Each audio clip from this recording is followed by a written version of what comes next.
Mr. Buffett, my name is Pete Banner, and I'm from Boulder, Colorado, and I'm a shareholder. Recently, Mr. Greenspan made his comments about exuberance. And it wasn't long thereafter that you came out in the annual report and made your comments that you felt the market was fully valued or something of that nature. Did you have or have you had any communication with Mr. Greenspan regarding the valuation of the stock market? No, the answer to that is no. I have the last time well, I can't remember precisely when the last time I saw Alan Greenspan was, but it was a long time ago. We had one conversation today of the Solomon crisis, and he was formerly on the board of Cap Cities before he took his job with the Fed, and Cap Cities ABC, so I knew him then. But you know, it's very hard to understand what Alan says sometimes, so there's not much sense talking to him. I mean,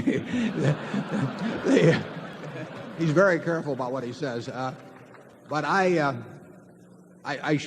glad you brought up the subject of the annual report, because what I was doing in the annual report is I had talked about Coke and Gillette as being the inevitables and what wonderful businesses they were. And I thought it appropriate, particularly the report goes to a lot of people, that they would not take that as an unqualified buy recommendation about the companies, because they're absolutely wonderful companies run by outstanding managers. But you can pay too much, at least in the short run, for businesses like that. So I thought it was only appropriate to point out that no matter how wonderful a business it is, that there always is a risk that you will pay a price where it will take a few years for the business to catch, or for the business to catch up with the stock, that the stock can get ahead of the business. And I don't know where that point is with those companies or any other companies, but I did say that I thought that the risks were fairly high, that situation existed with most securities in the market, including companies such as the Inevitable. But it was designed to be sure that people did not take the remarks that I made about those companies and just take that as an unqualified buy recommendation regardless of price. We have no intention of selling those two stocks. We wouldn't sell them if they were selling at prices considerably higher than they are now. But I didn't want particularly relatively unsophisticated people to see those names there and then think this guy is touting these as a wonderful buy. Generally speaking, I think if you're sure enough about a business being wonderful, it's more important to be certain about the business being a wonderful business than it is to be certain that the price is not 10% too high or 5% too high or something of the sort. And that's a philosophy that I came slowly to. I originally was incredibly price conscious. We used to have prayer meetings before we would raise our bid an 8 or, around the office, but that was a mistake. And in some cases a huge mistake. I mean, we've missed things because of that. And so what I said in the report was not a market prediction in any sense. We never try to predict the stock market. We do try to price securities. We try to price businesses is what we try to do. And we find it hard to find wonderful, good, average, substandard businesses that look to us like they're cheap now. But you don't always get a chance to buy things cheap. Charlie?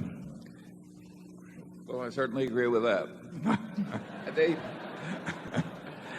The one thing we can confidently guarantee is that real inflation-adjusted returns from investing in a standard collection of stocks will be lower in the long-term future than they've been in the last 15 years or so.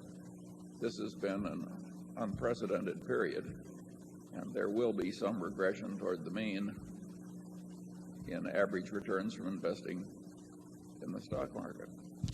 American business has done extraordinarily well in the last decade plus.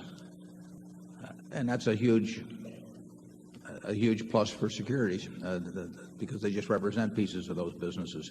Interest rates over the last 15 years have fallen. That's a big plus for stocks.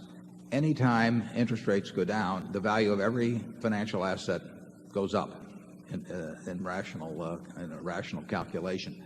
Both of those factors have combined in recent years to produce conditions that enhance the true value of American business. But those are pretty widely recognized now. And after a while, Ben Graham always used to say you can get more trouble in investment with a good premise than with a bad premise, because the bad premise will shout out to you immediately as being fallacious, whereas with a good premise it'll work for a while. Businesses are worth more money if interest rates fall and stocks rise, but that eventually the market action of the securities themselves creates its own rationale for a large crop of buyers, and people forget about the reasons and the mathematical limitations that were implied in what got them excited in the first place. And after a while, rising prices themselves alone will keep people excited and cause more people to enter the game. And therefore, the good premise after a while is forgotten, except for the fact that it produced these rising prices, and the prices themselves take over.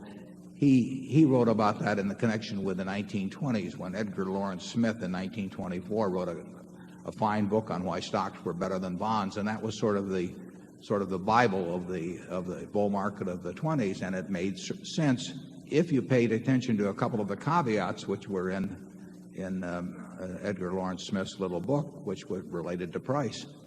But people tend to forget about the importance of the price they pay, as the experience of a bull market just sort of dulls the senses generally. Zone 3.